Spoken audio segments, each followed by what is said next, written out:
My neighbor wasn't a real person, and my security cameras were the first ones to prove it. My name is Alex, I'm 29, and the story I'm about to tell you still doesn't make sense to me. I've tried explaining it logically, rationally, scientifically, but every possibility falls apart. All I know is that the person living next door wasn't who they claimed to be. And in the end, I realized they weren't even alive. It all began 6 months ago when a new neighbor moved into the house beside mine. A man in his mid-30s, pale, quiet, always wearing the same dark jacket. He introduced himself as Evan, shook my hand with a weirdly cold grip, and then went inside without another word. I didn't think much about it. I'm not the type who tries to be best friends with neighbors, but from the first week, things felt wrong.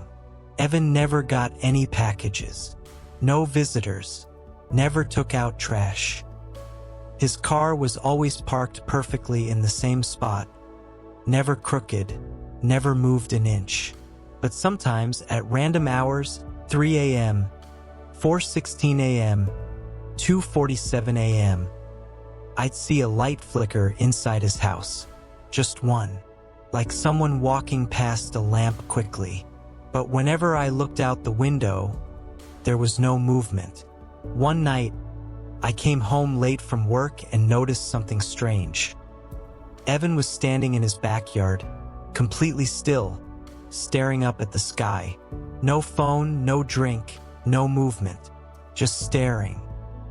I watched him for maybe 30 seconds. He didn't blink once. The next morning, I checked my backyard camera. He had been standing there for 3 hours, in the exact same position, not moving, not swaying, nothing. That was the first time I felt fear. Over the next few weeks, weirder things happened. I'd hear footsteps in his house when he wasn't home. I'd hear a voice, his voice, talking, but I'd see him drive away minutes earlier. I'd hear something dragging across his floor at night. The kind of sound that makes your skin crawl. One day, I left for work and realized I forgot my badge. So I came back home after about 10 minutes. As I parked, I saw Evan leaving his house. Except I had literally just watched him leave earlier. Same clothes, same jacket, same walk, same pale face. But the real punch in the gut, he didn't lock his door behind him. He never forgets. That night, something inside me snapped. Curiosity, fear, maybe instinct. I decided to check my security camera's old footage. I went back weeks, and that's when I noticed something terrifying. Sometimes there were two Evans.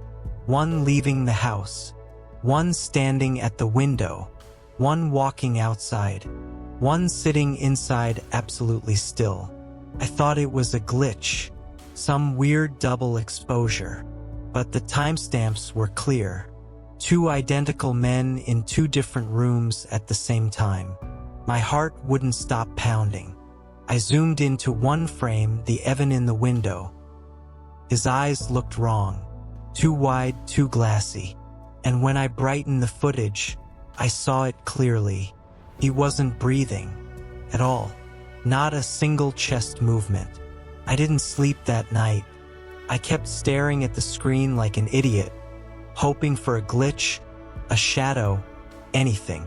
But the more I checked, the more real it became. Something in that house wasn't human.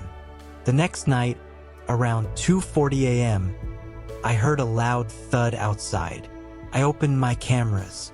The backyard one flickered, but not enough to glitch. Just enough to distort for a second. Then the image stabilized, and Evan was standing at my fence.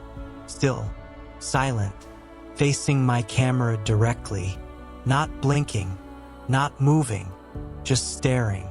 I felt my blood freeze. His face looked wrong, stretched like someone didn't fully finish shaping it. I grabbed my phone to zoom, but before I could, He turned his head slowly toward my back door. Then he walked toward it. I ran to check the lock. It was closed. I turned on all the lights. My hands were shaking uncontrollably. I checked the camera again. He was gone. The next morning, something unbelievable happened. Police cars surrounded his house. I stepped outside, pretending to water my lawn. One officer came up to me and asked, "Sir, how long has this house been empty?" I blinked. "Empty? A guy lives there. Evan." The officer frowned. "Sir, this house has been abandoned for 5 years." I laughed out loud. "No, look at the car." The car was gone. The windows were dusty. The door was sealed. No footprints in the yard. The officer showed me the property file. Vacant, unoccupied, condemned. I felt my chest tighten. "Someone's been living in there," I insisted. "I see him every day. I have footage." They asked to see my cameras. When I pulled the footage up, Evan wasn't there. None of the nights, none of the movements, none of the duplicates. Every file was clean, empty, like he never existed at all. One officer put a hand on my shoulder. "Sir, maybe you should get some rest." I didn't answer. They left. That night, I couldn't stop shaking. I kept watching the live feed, switching between cameras every few seconds. Then at 3:14 a.m., all feeds froze at once. Static filled the screen, and slowly, a figure appeared, standing in my attic doorway, perfectly still, perfectly shaped, perfectly wrong, tilted its head, then whispered in a voice that wasn't a voice, "You should have never watched." The camera cut to black. And right now, as I'm telling you this, I can still hear footsteps above me.